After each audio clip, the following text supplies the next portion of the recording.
Man finds lost plane, ignores all the warnings. They were in the jungle now, and he knew it was no longer their territory.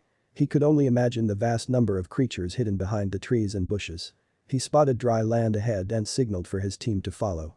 They were still far away when they saw the plane emerge, seemingly out of nowhere.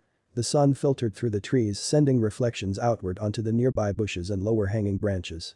His eyes widened at what he saw, forgetting all about the team behind him. He had to know its secrets.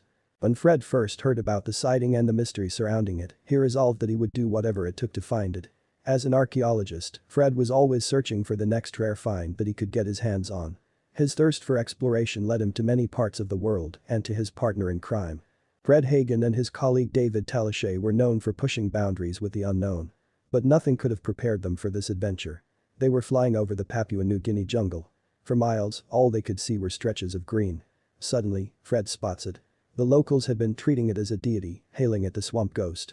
The scene abruptly changed from scenic to mystic once the shiny white object that had been shrouded in mystery for decades came into view. It bore a really odd shape, but they couldn't make out if that was the altitude or not. Wisdom would have told them to stop here, but they weren't here to be wise. They wanted to go where few humans had gone before. They asked their pilot to move the helicopter closer to the site, which was mostly composed of swampland. The closer they got, the faster their hearts pounded. It was half submerged in the water while the rest was covered by the thick tall grass.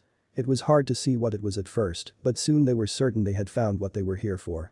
The abandoned World War II plane was everything he'd imagined.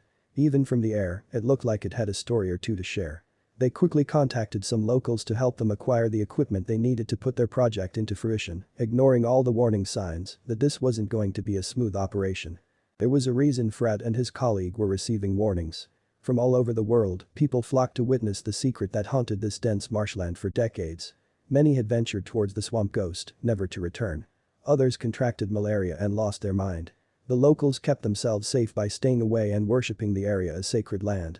The Papua New Guinea villagers know of all the eerie blackened hulls of bombed-out debris from hundreds of crashed planes that lie camouflaged in the mountainous rainforests and lowland jungles of their land, steeped in horrifying history. But none as terrifying as the swamp ghost. Even today, villagers report shapes rising up in the swamps, like mummies in a horror movie. But Fred and David didn't care. Where others saw danger, they saw adventure. If it was really cursed, they wanted to see that for themselves. So the moment that all their equipment was ready, Fred and David brought their team out to the Papua New Guinea jungle to get started on their mission. Little did they know they were about to encounter much more than a wrecked plane. Although Fred and David explored many kinds of land, they weren't familiar with this particular swampy terrain. Their energy dwindled fast as they set out toward the mysterious aircraft. However, the passion for exploring something that had been untouched for decades spurred them on. Little did they know, there were more dangers straight ahead of them than the ghosts and curses.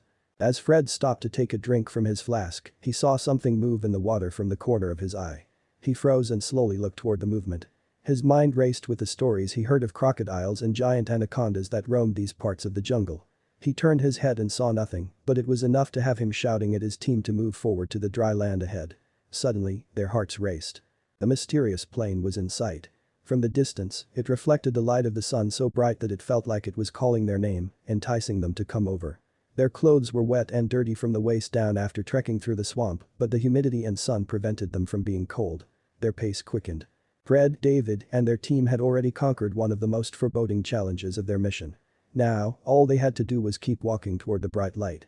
They walked through the unforgiving landscape of the dense jungle for hours until they finally reached the site. Silence engulfed the team as everybody stood in awe at what they saw. No one knew the story behind this plane. That's why Fred and David were hell-bent on finding out more about its mysterious origins.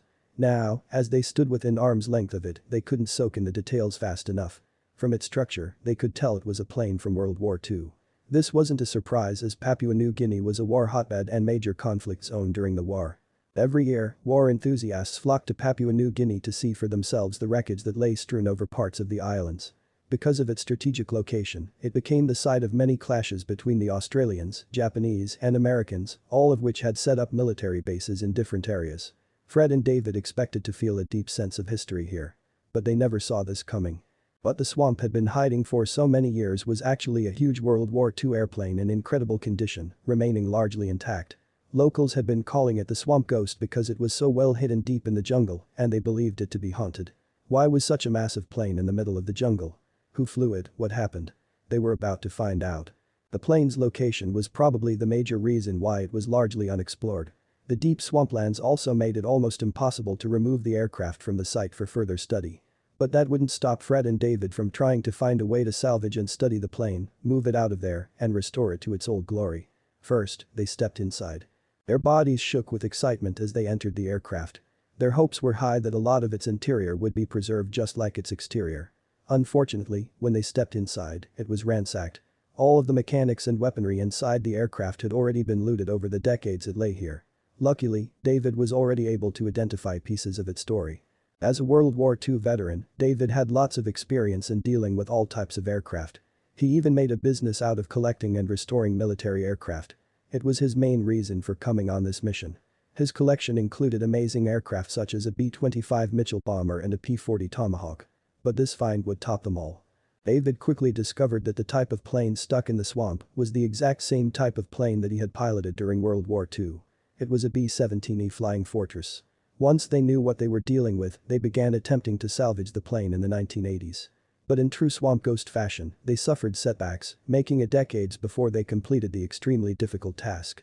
According to Fred, the restoration of the plane was their greatest dream. Because for some reason it captured the imagination of people from around the world, he stated. The plane was first nicknamed the Flying Fortress. This happened when a journalist saw the plane during a test flight back in 1935 and remarked that it looked like a flying fortress. But what about its backstory? How did the plane get stuck in the cursed swamp? Just one day before the Japanese attacked Pearl Harbor on December 7, 1941, the Swamp Ghost was sent out on a special mission.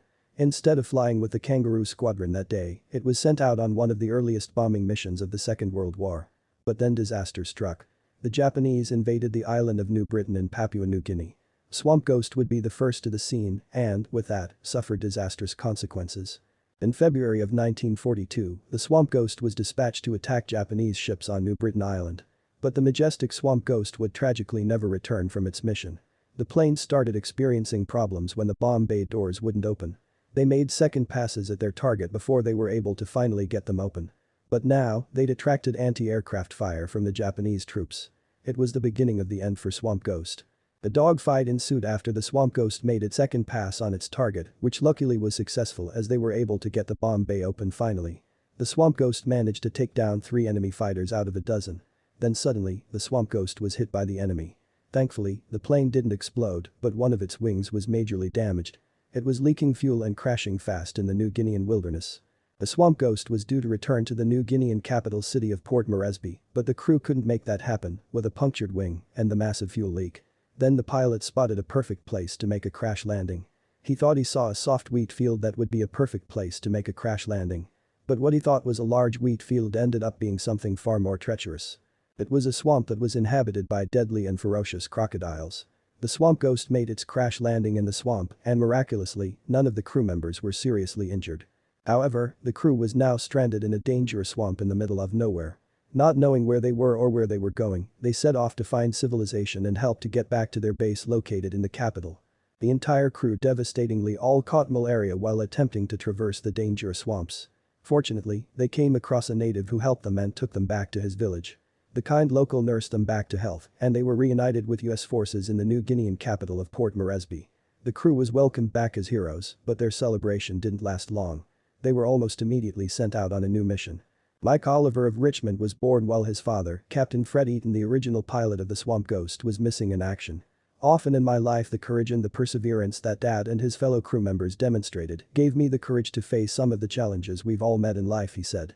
It had taken the pilot and his crew 6 weeks to escape that steaming swamp and find help. They all had endured 6 weeks of fighting through the humidity, malaria, and crocodiles.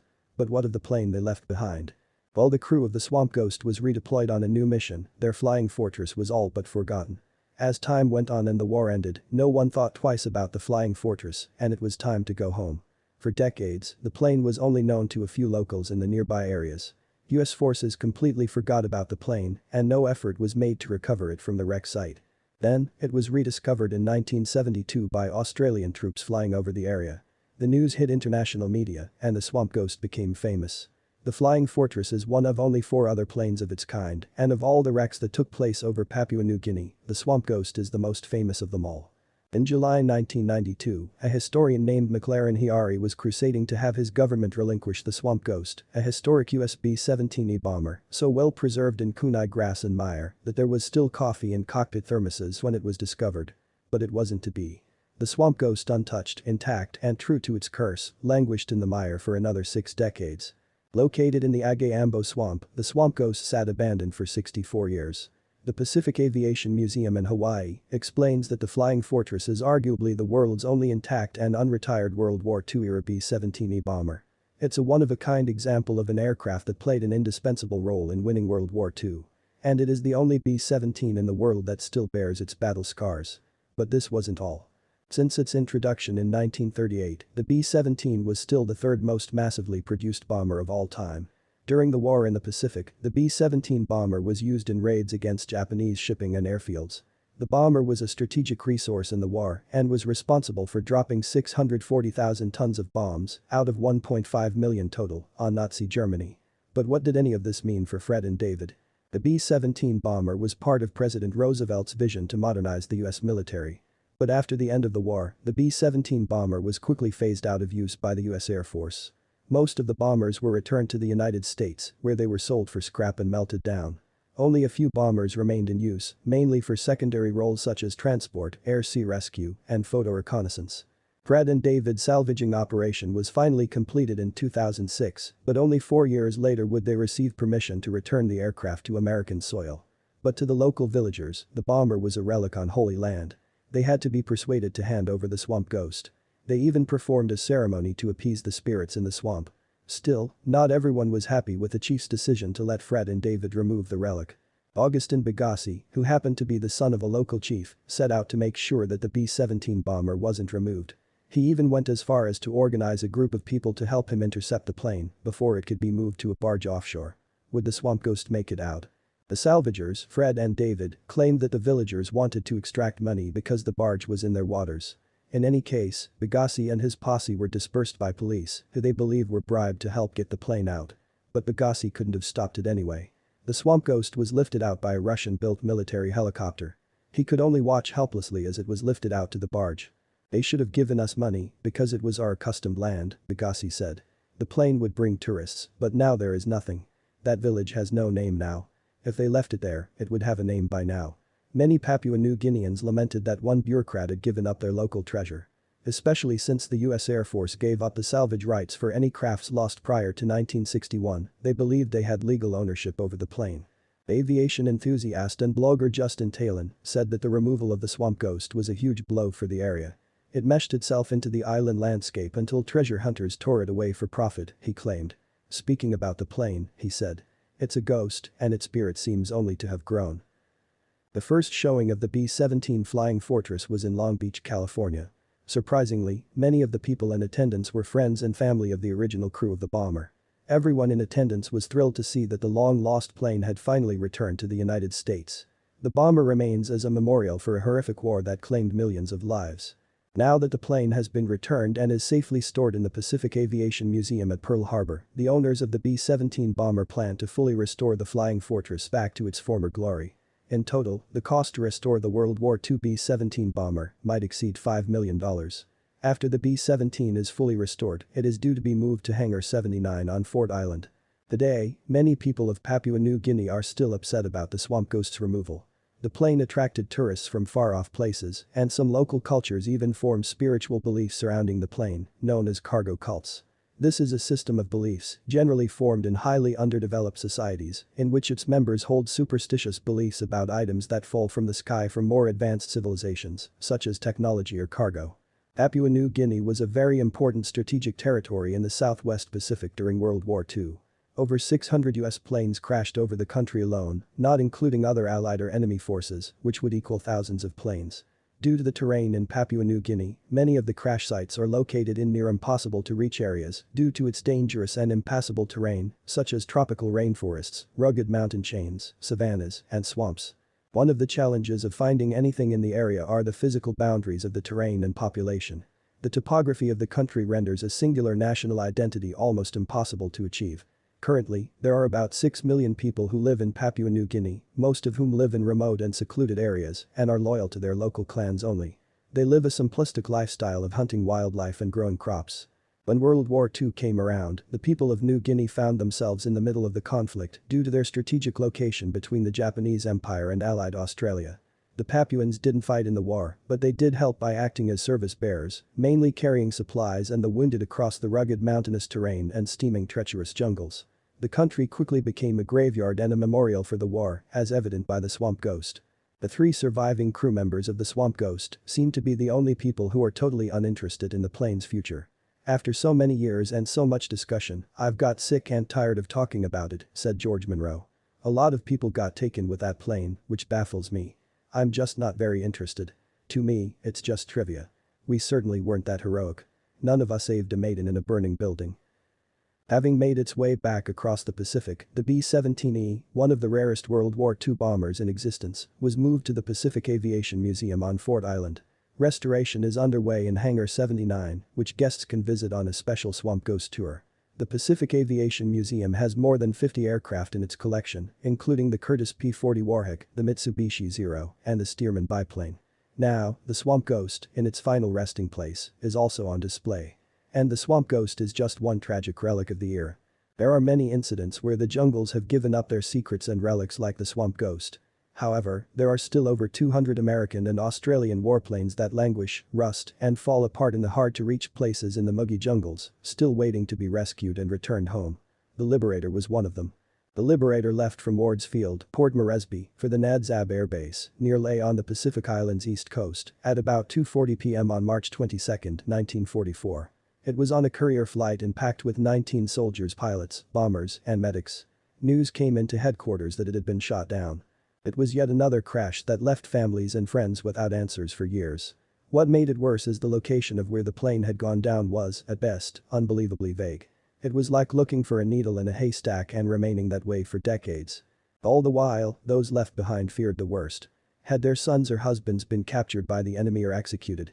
It wasn't until a team from the Army's Central Identification Laboratory at Fort Schaefer and members of the Papua New Guinea Museum staff got involved did the case finally make any headway. It started with a general review of all documents. Then, one staffer had to make the long, hot trek to the nearest village where the wreck might be located. After all, the locals knew the jungle better than anyone. As the young assistant sat before the intimidating elder, he got the shock of his life. The translation was jarring. They knew exactly what he was talking about.